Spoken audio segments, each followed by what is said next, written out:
Hi, welcome back to Brooks's Bass Corner. I have for you today an interview with one of New York's finest funk masters, Mr. Marcus Miller. This interview took place in November 2014 when he was here in London, performing at the Blue Note Jazz Festival at the Royal Festival Hall on London's South Bank. This predates the launch of his album Afrodeezia in the spring of 2015, and as you'll see from some of the video clips within this video, he had a band of African musicians working alongside his regular band members. I hope you enjoyed the interview. If you do, please hit the subscribe button below. Hit the notification bell so that you receive notifications when I release new videos. And please give the video a thumbs up. I'd really appreciate it. If you have any questions or comments regarding the video, leave them below and I'll come back to you as soon as I can. On with the interview. I hope you enjoy it. Can you explain to me what about your specific Fender Jazz, because every bass is different, not every bass resonates like the next one in the line. What makes it work so well for you? Is it a playability thing? Is it a familiarity thing because you've had it for so long? Obviously a tonal thing because you wouldn't keep using it if it didn't sound good. But it's such an iconic instrument for you. I got it in '77 for a couple of reasons. There weren't that many basses available in '77. As you were playing the bass, you were looking for jazz or precision. Gibson EB3 if you were into that sound, or Rickenbacker if you were into that sound. That was it. Yep. So there wasn't a lot of choice. So everybody was playing Fender. That was kind of like an industry standard. Yeah. I was 17, so I didn't know a lot about what goes into making a bass sound the way it does. The Jazz had two pickups, Precision had one. I figured two got to be better than one. Yeah.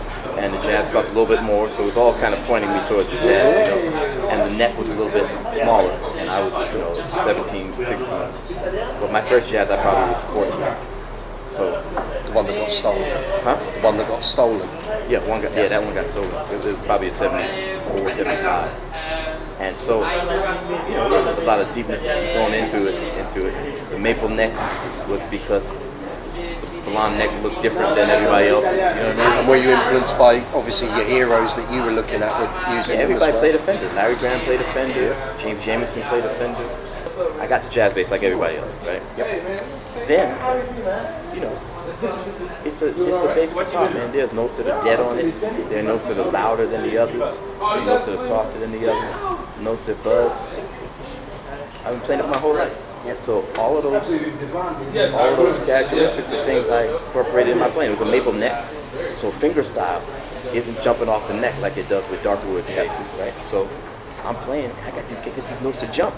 Start playing everything with my thumb to make the notes jump out. So it's just you grow up with instruments. All my heroes played one bass. Nobody was switching for a different bass every song. So, and it was a jazz bass, so it kind of worked in most situations. So man, I played the jazz, and I made it work for every situation. I never looked back. I never thought about it when I was. Do you think some young players actually get too wrapped up in that? I need this bass for that and that bass for that, and they don't actually have an identity with a bass. It's just different. It depends on what you want to be. For me, in the neighborhood that I grew up in, the musical environment I grew up in, you had to have a style. Playing fast, nobody cared how fast you played. It's like almost we laughed when somebody came in there playing fast. Like, oh, okay, you spend a lot of time by yourself, don't you? But you had to have an identity. We had to know who you were. When we parked the car, walking to the club, you used to go, oh shit, Tom Brown's in town. Because you could hear it, 3 notes.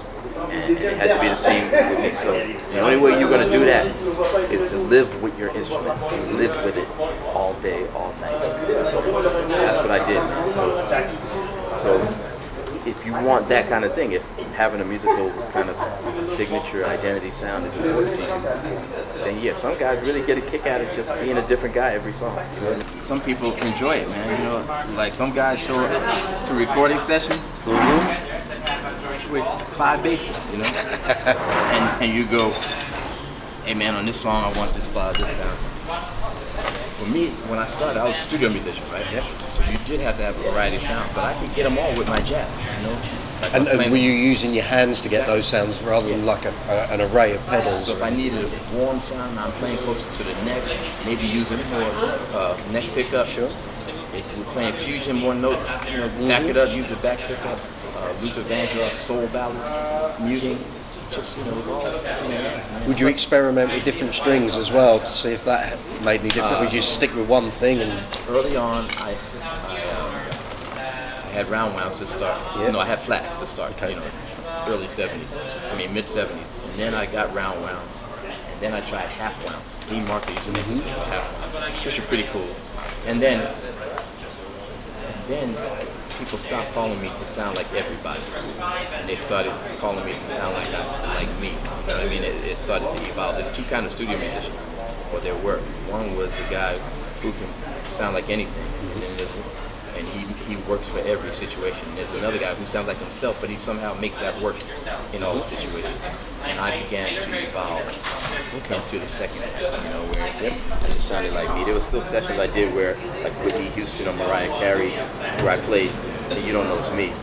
But on a lot of records, they were calling me to sound like they knew how I sounded. So I started sticking with the round strings. Okay, cool. You've got your new album coming out, I think, in the spring, which is the first one in a couple of years. Did the crash in 2012 have an effect on you? Has that sort of affected why we haven't heard any new material from you? Have you sort of taken stock of what's in your life and maybe thought we could slow down a bit? It certainly affected me, but I always take too long to make albums. 2 years is actually fast. Yeah. Because I'm doing so many other things, you know what I mean?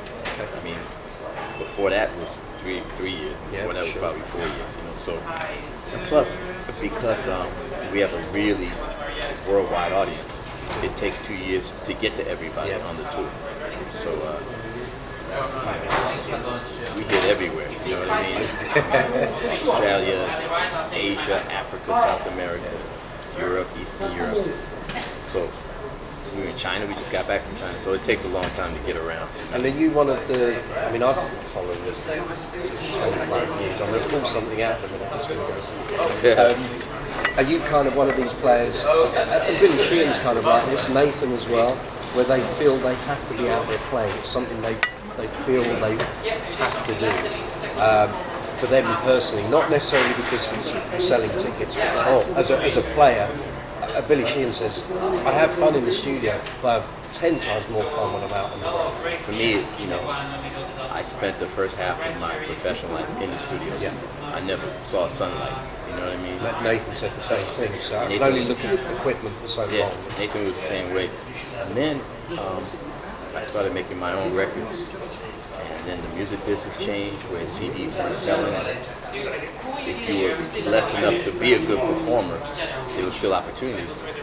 And that has changed me, you know what I mean? Because now all of a sudden I kind of have an awareness of who I'm making music for, because after the shows I'm talking to people. Direct contact. So that changes the music. Having an accident just makes you appreciate every time your feet hit the floor in the morning. You know what I mean? Just being around and having the opportunity to continue making music. First thing that happened after the accident, man. Like, I came off the bus and all my guys are on the side of the road, and I'm just going to each guy going, move your fingers, and let me see your mouth. You know what I mean? Because I got these tremendous young musicians with their whole careers in front of them, man, and the idea that they could end up in a situation where they couldn't play was just terrifying to me. So, are you okay?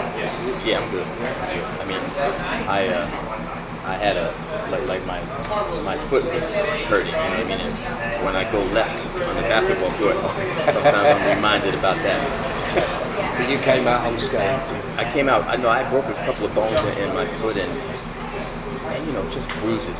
But compared to the driver who died, compared to my road manager who had a bruised spleen and had to stay immobile for 10 days, compared to my drummer who broke some bones in his back, I don't even talk about what happened to me. You know what I mean? I didn't even feel it for 3 weeks because I was so concerned about everybody else. So, yeah, you definitely appreciate it. You know what I mean? It's good Appreciation for it was Switzerland, man. It's mountains, it's cliffs, it's tunnels. Lots of winding roads. But we were on a straight road, sun shining, no cliffs, So we were lucky. We were very fortunate. Yeah. So we've got the new album coming out. I haven't heard it yet. I haven't heard any of the material. Any surprises? Anything on there? Any new cover versions that maybe we haven't heard you play live? Or? Yeah. Well, let me just see if there's anything. Is there any sort of new direction on there? Have you taken a... Yeah, I'm an artist for peace with UNESCO. Are you familiar with UNESCO? I've heard of it. UNESCO is basically the goodwill arm of the United Nations, right? And they basically try to promote peace around the world. And the way to get peace, first step is communication.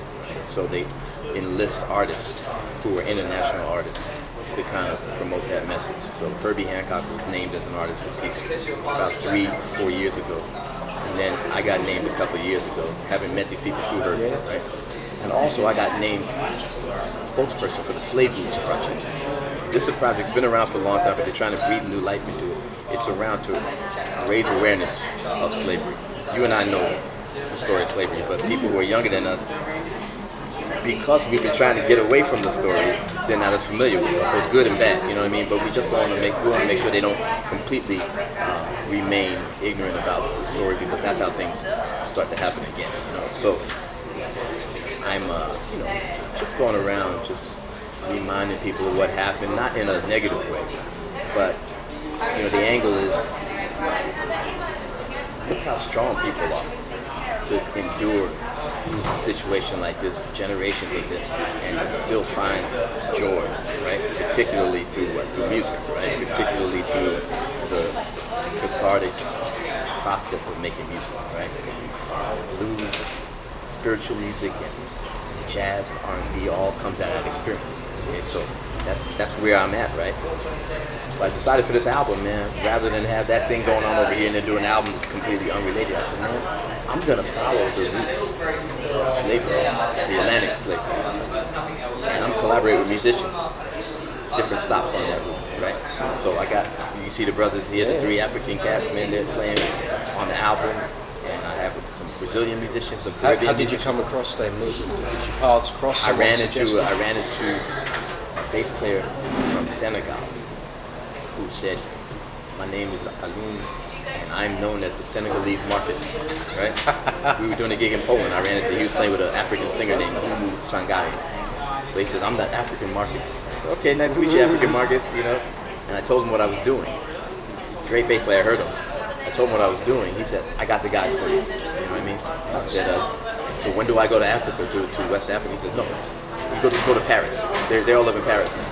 So I said, "Okay." So that's how I found the African cats. We had a gig in Brazil, so I did some research and found this bad percussionist named Marco, who plays Brazilian percussion. So we used him and some Brazilian singers. And then in the Caribbean, my family's from Trinidad, so.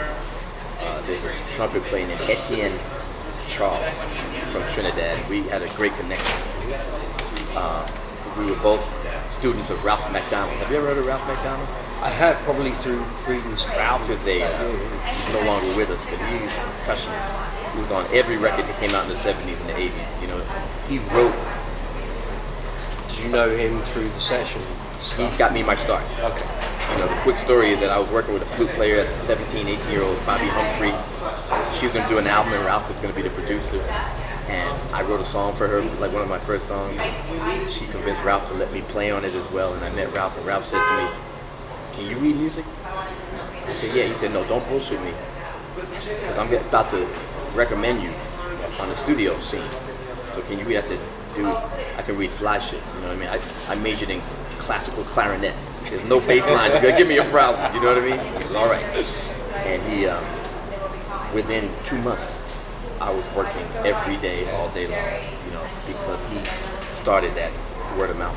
So anyway, Ralph is no longer with us, but Etienne was a kind of protege of Ralph as well. He plays the trumpet, but funny how things come. We all had this kind of Trinidadian background. Ralph's father was from Trinidad too. So anyway, I got Etienne on the record, and all we did was talk about Ralph, and he plays percussion, so I made him play Ralph McDonald style percussion.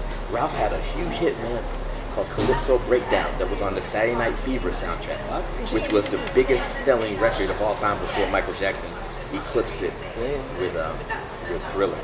But yeah, man. I think it still is the biggest selling soundtrack. Oh, biggest selling soundtrack, but it was the biggest selling record. It was, yeah. Period. You know what I mean? Anyway, so we got like the Caribbean influence, and then I got Kev Mo, like the blues guitars to represent. And I got some Louisiana musicians, New Orleans musicians on it. So I just followed the whole thing. Yeah. Not to recreate like music from the past, like 18th century music. It's my music, but I just said, hey, I want to include these guys and come up with something, and it makes for really. So you're gonna hear it, you're gonna go, whoa, okay.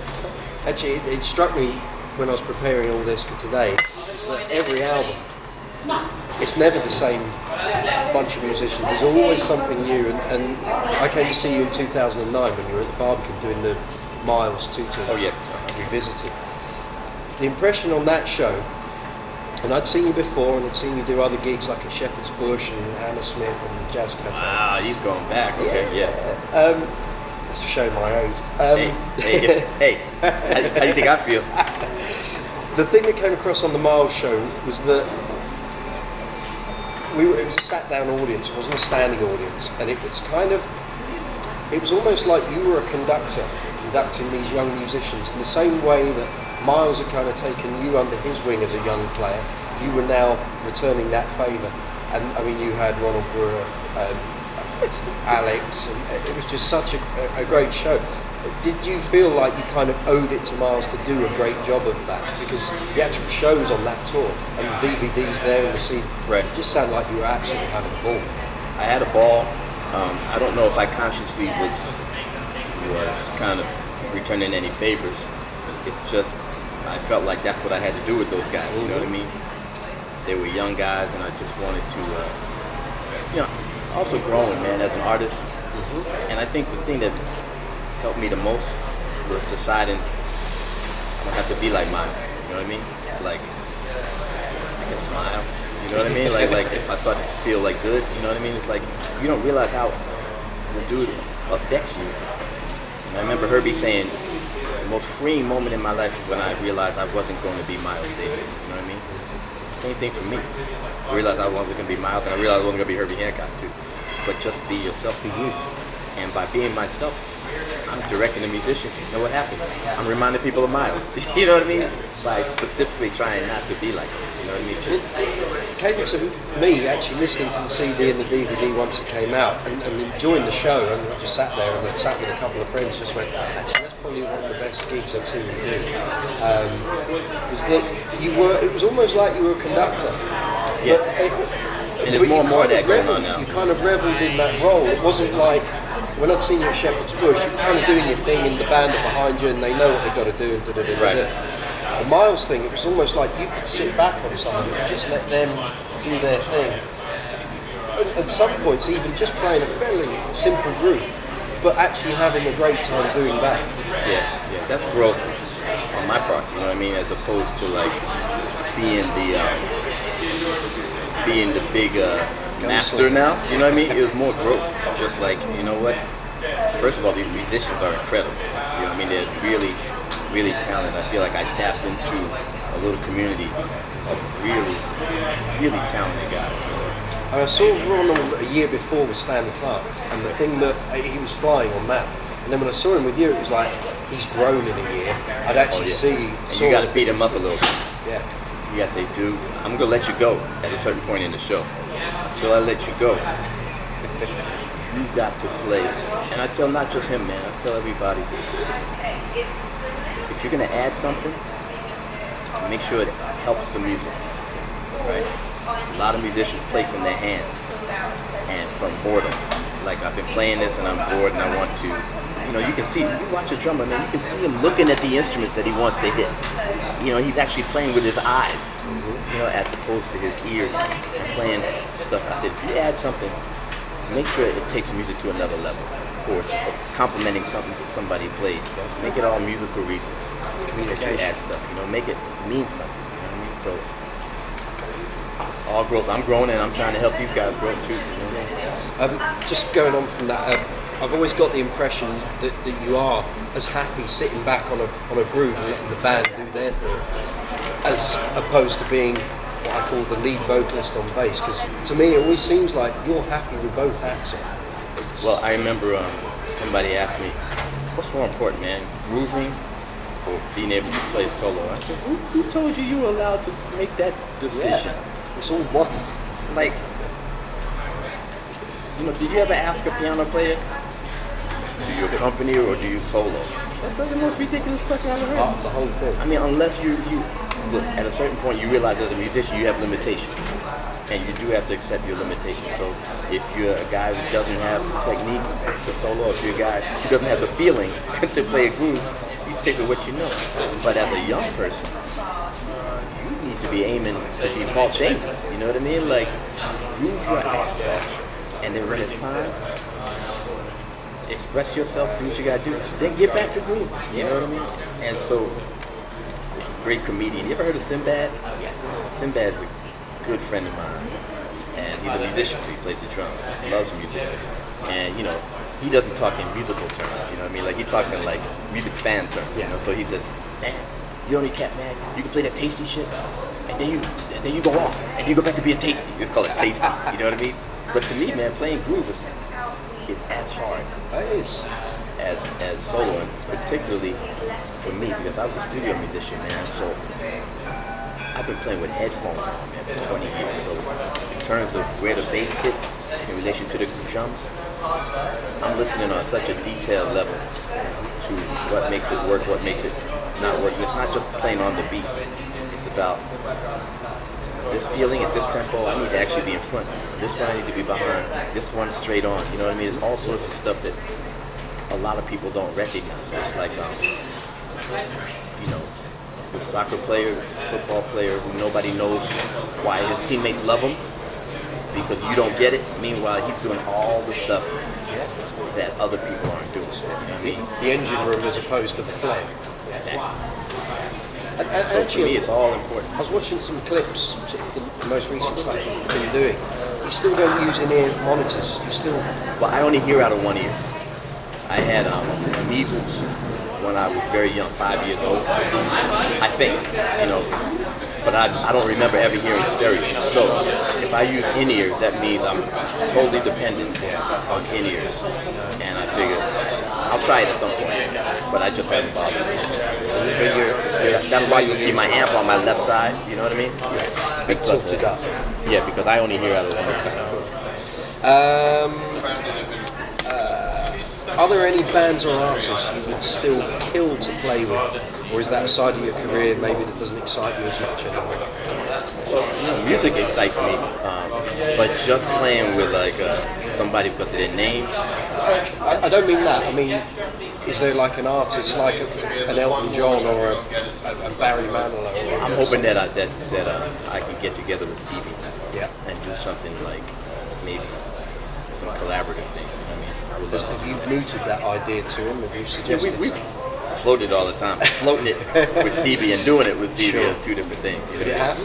Huh? Could it happen? Yeah, it could happen. Maybe like on a festival circuit in the summertime or something like that. Just maybe accent all those jazz elements in his music. You know what I mean? He's got so much of everything in his music. He can play like any festival he wants. He could play a pop festival, jazz, R&B. Actually, he's been doing that the past couple of years. He did Glastonbury, did Hyde Park. Yeah, exactly. Had a real big renaissance. Yeah, because his music. And right now, you know what he's doing? Songs in the key of life from top to bottom. Talking to Greg Filling Gaines and is he on the tour? Yeah, and Big Brother Nate Watts. Yeah, and Nate did the show 2 years ago. Yeah, had lunch with him. He had the biggest burger he could get his hands.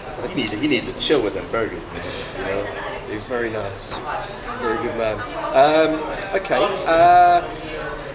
with each album, so I'm talking technical here. It always seemed to me as I see the progression, and actually. The past couple of weeks I've been listening to your albums again. I hadn't listened for a while. And when you're younger, you kind of, what I call eat an album, you kind of live, breathe it, and things like Sun Don't Lie, Tales, M2, some of those albums I would eat for like a month or so, have them in the car, have them on the stereo and what have you. But with each album, there is definitely like a technical progression. and there is always a technique or just a little something, just a flavour in your playing that's different from the album before. Is that something you consciously work on, or is it just that's what's coming out at the time? It's not, it's how I feel. Well, as a player, practicing, I'm always trying to grow, and then I will get focused on one aspect of it. You know what I mean? Something technical. But I try not to make that the main thing. I try to make because I gotta write songs. That's my main thing. There's only so, well, if all you do is technical stuff, it would just be bass players. And you can tell, the guys who focus on that. You know what I mean? For me, it's like. And I think if I watch a bunch of chronological YouTube clips, I can see you do things later that you weren't doing earlier. So there'll be various trills, or there'll be harmonics you're playing on the strings, or like a double thumbing thing, which has been the rage, and it's kind of thankfully, every kid's doing it. And then it's like, where does that fit in that bunch of cover songs that you're going to play to 1,000 people? But here's the thing, man, kids are allowed to do that. You know what I mean? The problem is, if you get past a certain age and you're still doing that without content. Remember Bruce Lee? You must have emotional content. He's not wrong. He's not wrong. You know what I mean? And it's like, with a kid, man, especially boys, we're physical. Music is sports when we start, you know what I mean? It's technique, speed, you know what I mean? So you expect, the younger kids to be sitting there waiting for you to do the physical things. And your job is to bring them along, help them grow up, you know what I mean? And say, look, dude, yes, that's cool, but it has to serve a purpose. I took my kid to a basketball camp when he was young. And we were on a college campus, Michael Jordan basketball camp. And we had us in a quad. And all these kids from all over the country are there to play ball. One kid, just at the quad, we weren't started, it was just everybody hanging out. And he's dribbling. And he's amazing dribbling. He's bouncing the ball off his knees, and look at this kid, man. And then I saw him in a game. And that's all he was doing. He had no idea how to use that dribbling to advance the game. Sure. You know what I mean? And I tried to point that out to my kid, but music, it's the same thing, man. You can have the frosting, but you gotta have the cake underneath. Learn, just grow up, just live life. Get your heart broken, you know what I mean? Do the things that we do in life, and then take those techniques and create excitement when excitement is necessary with that technique. You know what I mean? Or let the music guide you.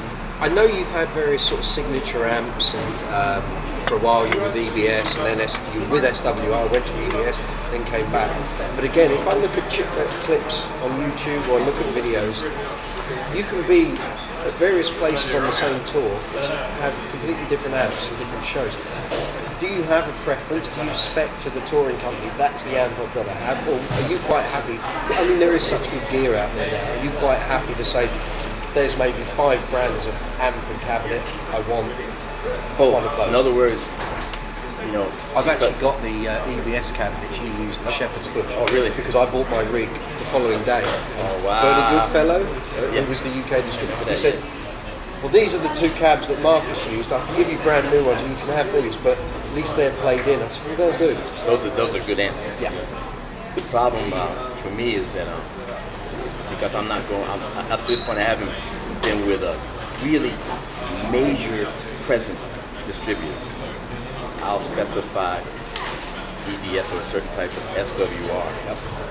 And then if you don't have those, because we're in Prague, or we're in South Africa, or we're in wherever in the world we play, here's a list of amps, that'll be fine. And you give them 5, 6 amps. And then I don't worry about it. I'm a free agent now. I don't have any alliance with any amp. Nothing with Fender or SWR? Matter of fact, I'm not even with Fender guitars right now. I know they're going through a bit of trouble. And I'm hooking up with a Korean bass manufacturer to create student level basses.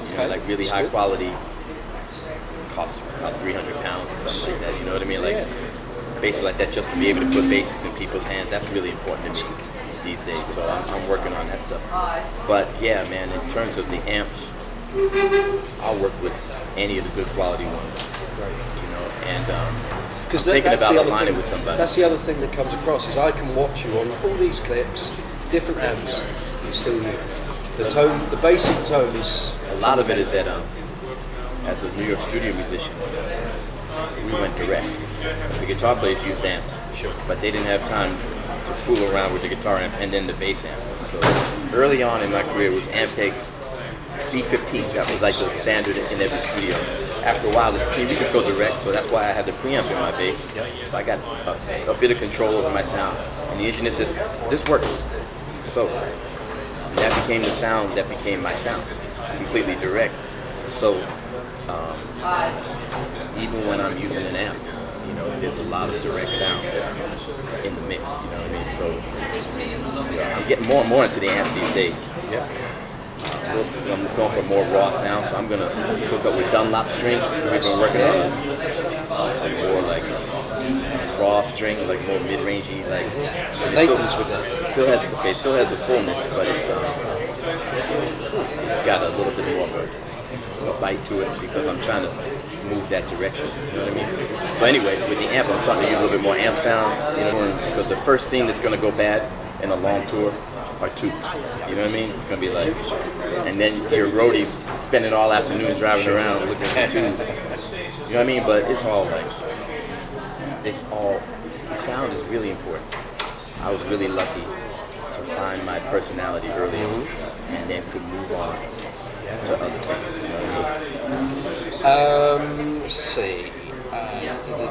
When I saw you at the bass centre, one of the points you raised was being able to sing your bass part as well as being able to play. If you can sing it, you can play it. If you can play it, you can sing it. Is that, and yet I don't hear you sing often, Right. even though you have a great voice. Right. Nathan does a lot of sort of BVs and that kind of thing. Actually, I was surprised on the gigs I've seen you play. Very rarely do you ever want to take the mic. So, is that something maybe that you might progress over time? Maybe so. You know, I was singing you do more have a great before. voice. I was singing more before. Yeah. The problem is, man, I was playing with Luther, Vandross, I was playing with Roberta Flack, people Bryson. I was playing with the best of the best. You know what I mean? So, like, yeah, maybe I should keep my mouth shut. You know what I mean? I have that thing in my band. I sing it.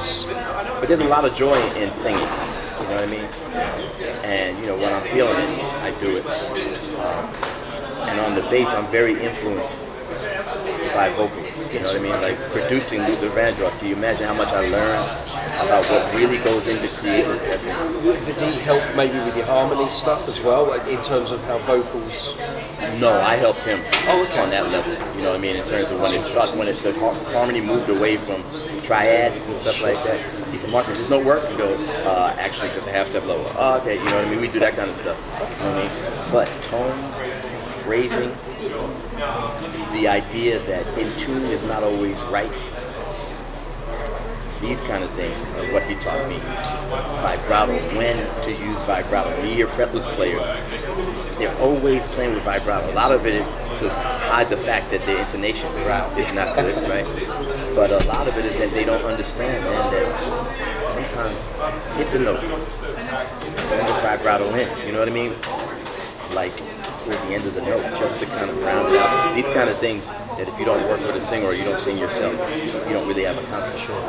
That's why you get a lot of singers and the vibratos go, it sounds like Brian Ferry. It's like, even singers. Use it as an effect at the end of the line. And then, you know, the other thing is that that's not the rule. No. You know, like Michael Jackson used to say, she's out of my life. And we were like, sounds good, sounds like Mike. You know what I mean? That's the other thing you learn, man, that human beings, man, if you own whatever it is you got, you can win. You know what I mean? You ever see like a dude who's like really skinny, but he's just like, hey, this is me. A big girl, you know what I mean? Just say, hey, this is me. People respect that, you know what I mean? The problem is when you don't own it, when you know, like, man, I wish my voice didn't sound like this. I wish my bass sounded different. You waste so much time, dude. I do.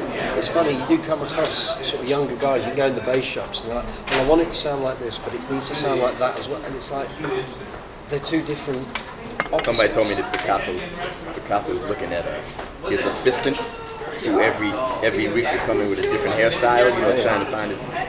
Picasso said, you're trying to find your personality, it's probably because you don't have one. That's a fair point. That's rough, ain't it? Yeah. Touche.